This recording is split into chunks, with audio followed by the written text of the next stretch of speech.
Good morning, I'm Prarambha. Dahal. Let's begin with the main stories. GATRA Festival being celebrated in Kathmandu and other parts of the country. Festival being observed to commemorate those who passed away in the last year. Minister for Foreign Affairs Rana Dewa meets with Indian Prime Minister Narendra Modi, invites him to visit Nepal, India to purchase 251 megawatt additional power from Nepal. 6 people, including British tech tycoon Mike Lynch, missing after a luxury yacht sank off the coast of the Italian island of Sicily. 15 others have been rescued.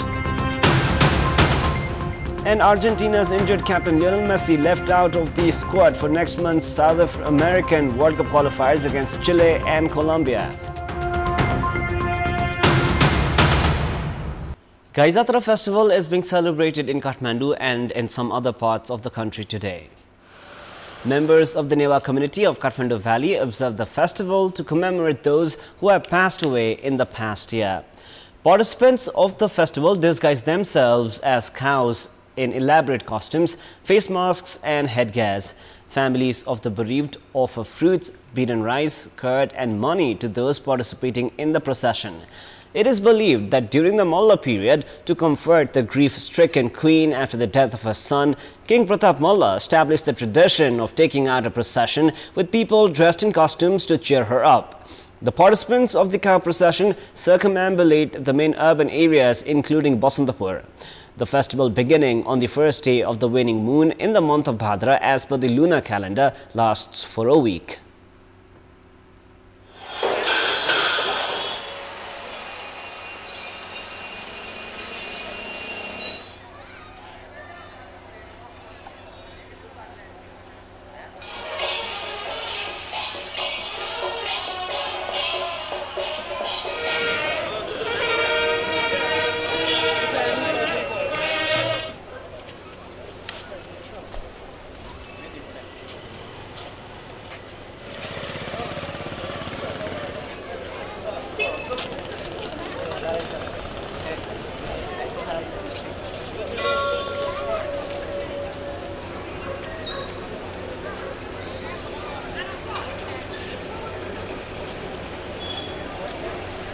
Minister for Foreign Affairs Rana Dewa, who is in her 5-day official visit of India, met with Indian Prime Minister Narendra Modi yesterday.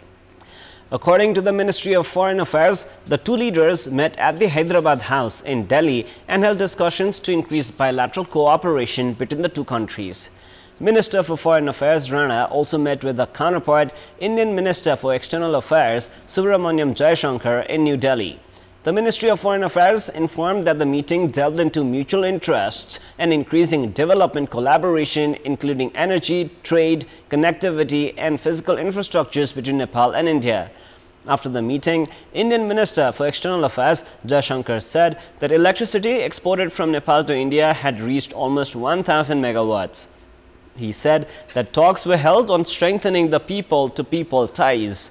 In a post on social media platform X, Minister for Foreign Affairs Rana said that topics including mutual interests of the two countries and cooperation were discussed during the meeting. After her meeting with Indian Minister for External Affairs S. Jaishankar, Minister Rana expressed belief that her India visit has further deepened historic ties between Nepal and India. Minister Rana had reached India at the invitation of her Indian counterpart a couple of days back. It is also her first foreign visit since being appointed the minister. She will return home on Thursday.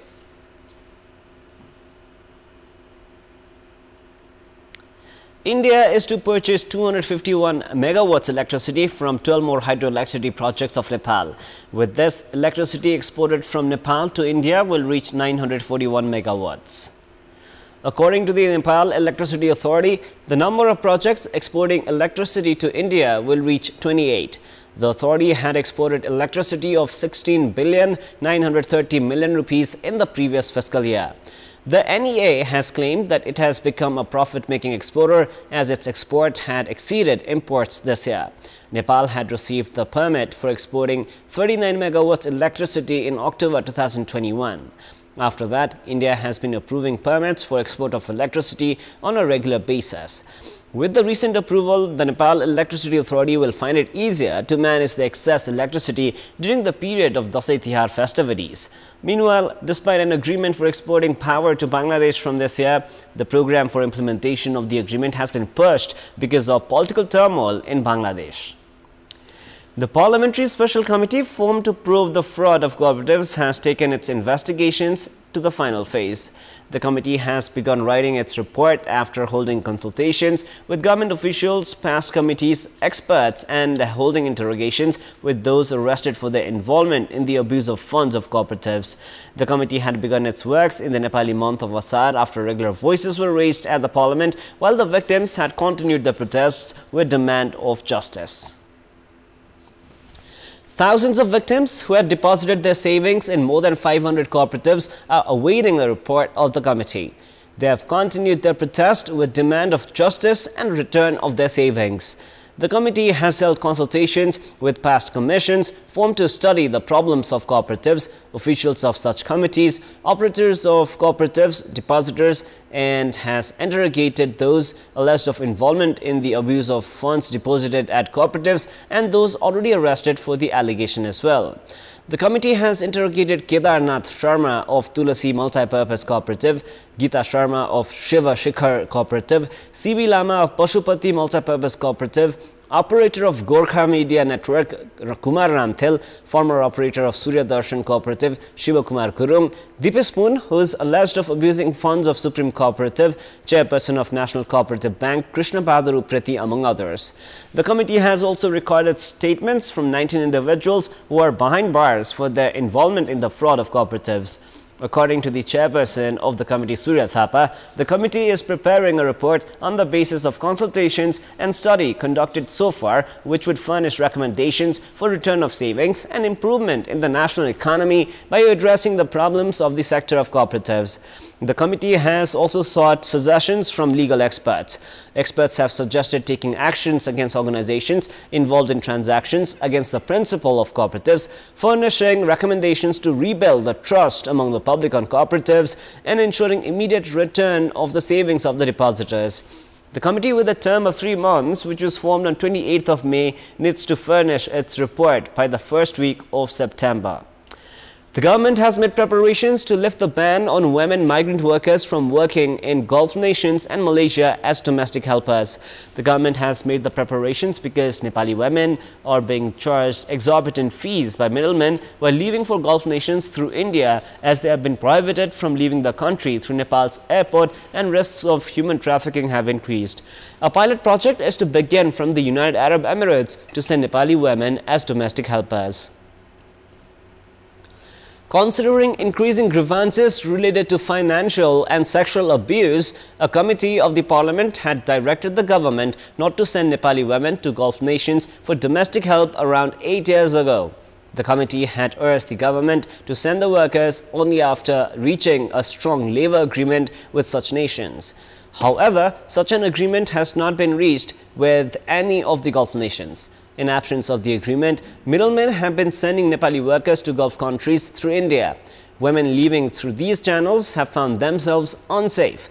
Speaking at Friday's meeting of the Industry, Commerce, Labour and Consumer Welfare Committee under the House of Representatives, Minister for Labour Sharat Singh Bhandari said that Nepali women were found reaching Malaysia and several Gulf nations through illegal channels. The parliamentarians had also urged to lift the ban by ensuring complete safety of Nepali women migrant workers. There is a huge demand for domestic helpers in Gulf nations. Even the high-ranking officials of countries including Kuwait to Qatar have been requesting to lift the ban. But the government has sustained the ban so far, citing the directive of the parliamentary committee. However, the government has made preparations to send Nepali women for domestic help to Dubai, the United Arab Emirates, in a pilot project. Minister Bhandari said that women workers would be sent to Dubai in the first phase by ensuring their complete safety. According to the Department of Foreign Employment, more than 80,000 Nepali women have left for foreign employment in the past 1 year. Of them, more than 20,000 had returned and left again. However, Nepali women do not have a legal route to work in Malaysia and Gulf nations so far. The government also does not have any data on the number of Nepali women employed in an illegal manner in these countries. The government had imposed a ban on Nepali women from working in Gulf nations because of a lot of grievances regarding sexual abuse. If the ban is to be lifted, it is important to consider the directive of the parliamentary committee back then. The committee had directed to reach a strong labour agreement with the destination nations and assurance of complete safety of women from the employers. The committee had also directed to form a mechanism at Nepali diplomatic missions to address the grievances of the workers. Time now for our segment Public Pulse, where you text us with their opinion. Public Pulse. The question is, what do you term the government preparation to send women migrant workers to Gulf nations for domestic help?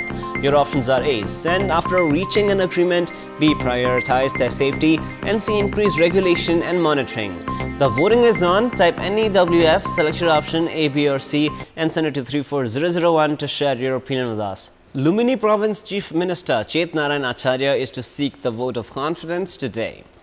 According to Lumini Province Assembly Secretariat, Chief Minister Acharya is to seek the trust vote at the meeting of the Province Assembly slated for 1 p.m. this afternoon.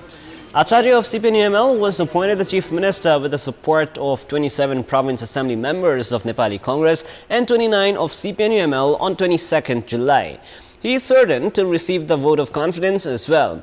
In the 87-member Lumini Province Assembly, support of 44 members is required to pass the floor test.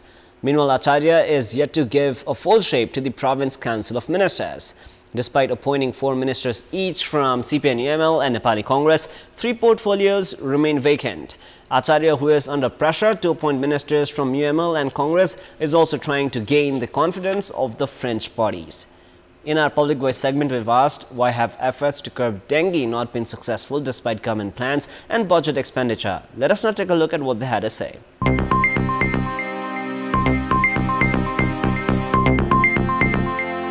सरकारले बनाएका योजना र जहाँ समस्या छ उक्त ठाउँमा चाहिँ समस्या समाधान हुने गरी यदि बजेट र कार्यक्रम पर्यो भने यस्ता रोगहरू नियन्त्रण गर्न सकिन्छ। सरकारहरूले धेरै प्रोग्रामहरू गरिरहेको हुन्छ, अवेयरनेस क्याम्पेन पनि भएको हुन्छ, तर जहाँनिर गएर गर्नुपर्ने हो नि त्यो लक्षित ग्रुपमा चाहिँ नभएको भएर चाहिँ यो अलि कमी कमजोरी भएको। सरकारले डेङ्गु रोगको लागि प्रचार गर्न कन्जुसाइ गरेकोमा रोग नियन्त्रण नभएको होला। डेङ्गु रोग जुन लागेको हुन्छ त्यसमा चाहिँ जुन सरकारले जुन कार्यक्रम लिएर आएको हुन्छ त्यो क्षेत्रमा सरकारको सक्रिय पहुँच नपुगेको चाहिँ देखिन्छ। गाउँ-गाउँमा पनि त त्यही अनुसारले वितरण पनि गर्नु पर्यो नि, त्यसले के कारणले हुन्छ त्यसको रोकथाम गरिदिनु पर्यो। जनचेतना फैलाउन सरकार अझै पनि सकिरहेको छैन। जनचेतनाकै स्तरलाई नि अगाडि बढाउनु सबैभन्दा प्रमुख दायित्व हुन्छ। जनचेतनाकै कमी जस्तो लाग्छ। आफ्नो सरसफाई राखेपछि राम्रो हुन्छ। टोल छिमेकहरुमा गएर जनचेतनामूलक कार्यक्रमहरू पनि चलाउनु पर्छ।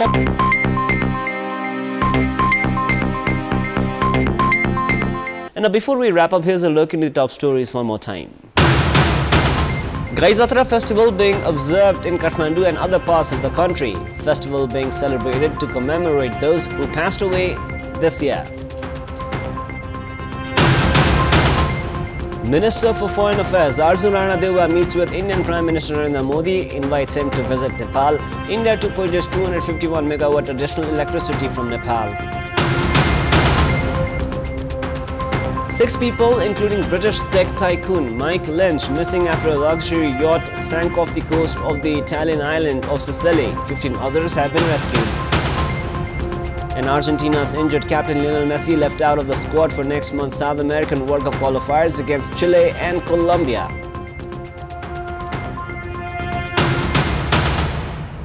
That is all for the moment. Our next English bulletin is at 6 p.m. Thank you for staying with us. Have a beautiful day ahead.